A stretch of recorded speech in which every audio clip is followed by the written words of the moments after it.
હવે એમ એટલે સ્વામીને રાજી કરવાનો એને અવસર મળ્યો. નાનો હતો એટલે મોટો લોટો લઈને ગયો, સરસ મજાનું મીઠું દૂધ કરીને લઈને ગયો. હવે જઈને સ્વામી આગળ મૂક્યું એટલે સ્વામીએ કીધું કે લે આ દૂધ લાવ્યો છું ને, હવે આ દૂધ તું પી.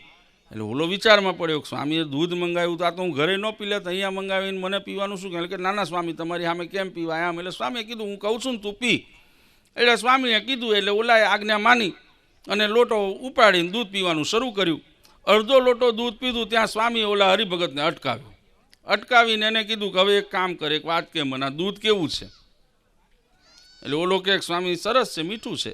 એટલે એમ નહીં કે આ દૂધનો કેવું આમ આનંદ કેવો આવે છે? એટલે ઓલો કહે કે સ્વામી આ સરસ મીઠું આવું દૂધ હોય, બદામ પિસ્તાવાળું હોય, એનો આનંદ તો અનેરો જ હોય ને. એ અનેરો આનંદ કેવો છે? એમ કરીને સ્વામી સામે ત્રીજો પ્રશ્ન કર્યો. એટલે ઓલાએ ત્રીજો જવાબ આપ્યો કે નાના સ્વામી એ તો કેવી મજા આવી, તો ક્યાંય આવું તો સુખ મળે નહીં એમને ઘરે, એમને નથી મળતું દૂધ, આ બદામ પિસ્તાવાળું કોઈ પીવા નથી દેતું, તમારા પ્રતાપે આજે મળી ગયું. એટલે ઓલા સ્વામીએ તોય કીધું કે એમને તોય તે પીધું, એનો આનંદ એની મજા કેવી છે કહેતો ખરો. એટલે ઓલો હરિભગત 2 4 5 જવાબ આપે ને પછી ખીજાઈ ગયો.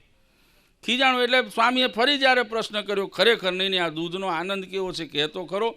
એટલે ઓલા હરિભગતે ખીજાઈને જવાબ આપ્યો કે સ્વામી એમ કેમ મારે તમને વર્ણન કરવું, એ તો દૂધ પીવો ને તો ખબર પડે એની મજા કેવી છે. ત્યારે સ્વામીએ હામો વળતો જવાબ આપ્યો કે આ ભગવાનની ભક્તિ પણ કંઈક એવી છે કે એમાં ઊંડા ઉતરો ને તો એની મજા ખબર પડે, એ એમનું વર્ણન કરે ખબર પડતી નથી.